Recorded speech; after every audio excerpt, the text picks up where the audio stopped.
Okay, so we have a little tutorial here on the intro to My Savior Lives. A couple different options how to do it, some different strings you can play it on, different ways to do it.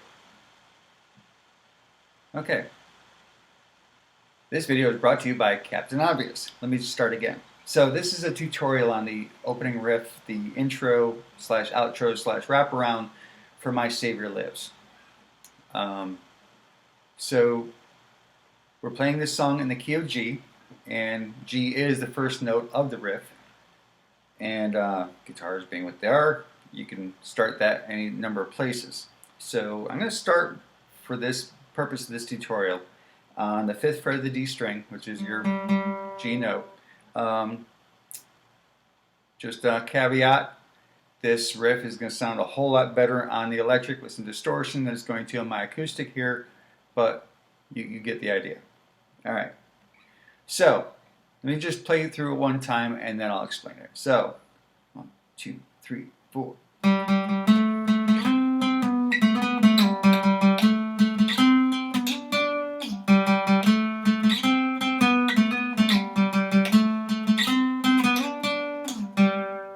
Okay, so what did I just play there? Here's the notes. I think, Kathy, I think you might have these on the sheet music as well, but it's basically G, G, G, A, C, C, B, A, B, A, G, G, G, G, A, C, C, B, D, and then you repeat. Another way that can be played is from the open G string as well.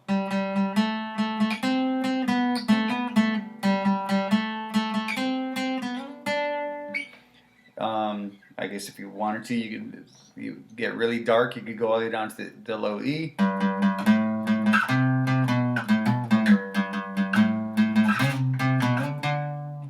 Alright, as well as if you want to brighten it a lot, you can go from the B string, from the 8th fret here,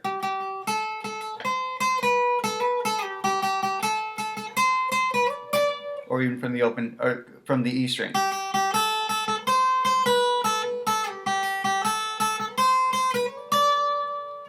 Alright, so let me point out a few things I was doing with that, a couple of techniques I was applying that you can use when you play this riff. You can play every note like so.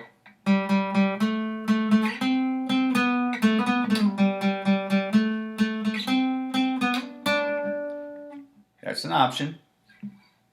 Or you can use some hammer-on and pull-off and slides like this. Oh, sorry.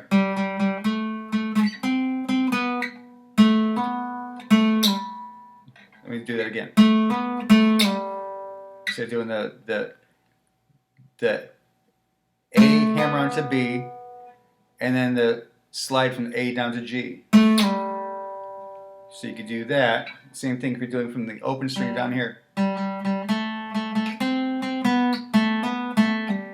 So there, instead of a slide, you're doing a hammer on and a pull off. Right? Likewise, you could do that from here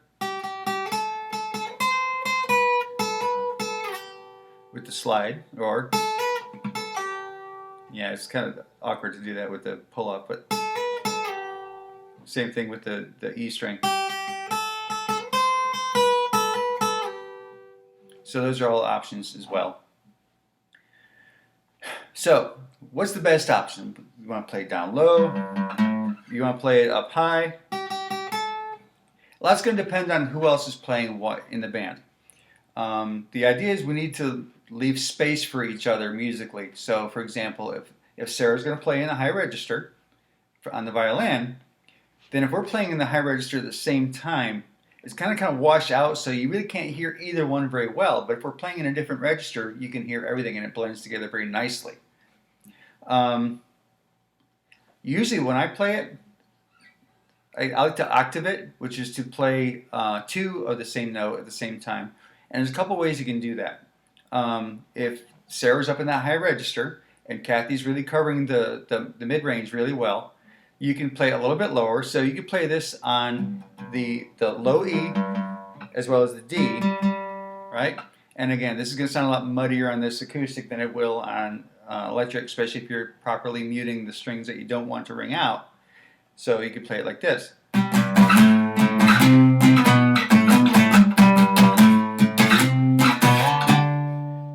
Now with this one, you're going to be able to get away with slides, but there's not going to be any pull-offs that are really possible when you're doing an octave like this.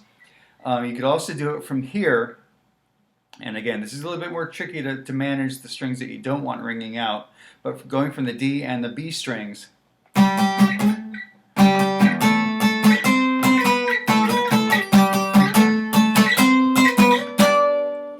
see, that's another way you can do it. It kind of covers both the kind of the mid-range and the high register. So you kind of have to play it by ear a little bit depending on what the band is doing. Now I know that could be painful, but yeah, okay. You stop rolling your eyes to get back to the lesson now. So that's basically how you would do that.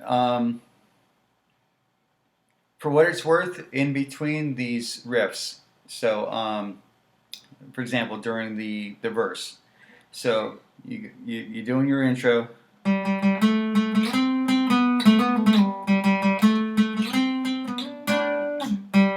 Okay, so then I got the verse.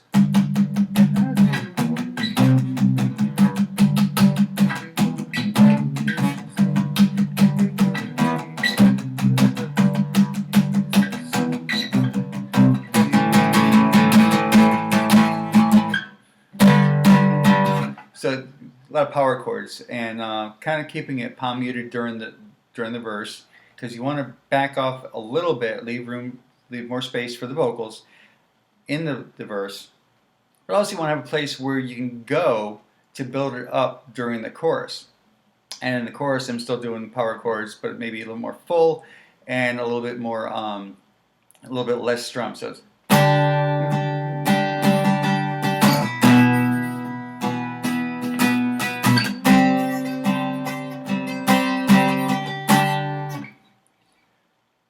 now, one option that you have, whatever you do during the verses and during the chorus, is there's kind of a wraparound in the middle of the chorus that you can do. Again, any one of those places where it fits best in the middle of the song. So typically the tricky part, and here's where it gets confusing, when we're coming out of the chorus into the wraparound. So it's like, my Savior.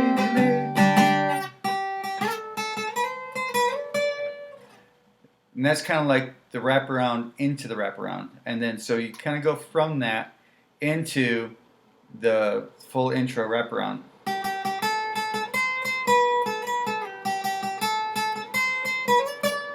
And then you do that again, and then go into the next verse.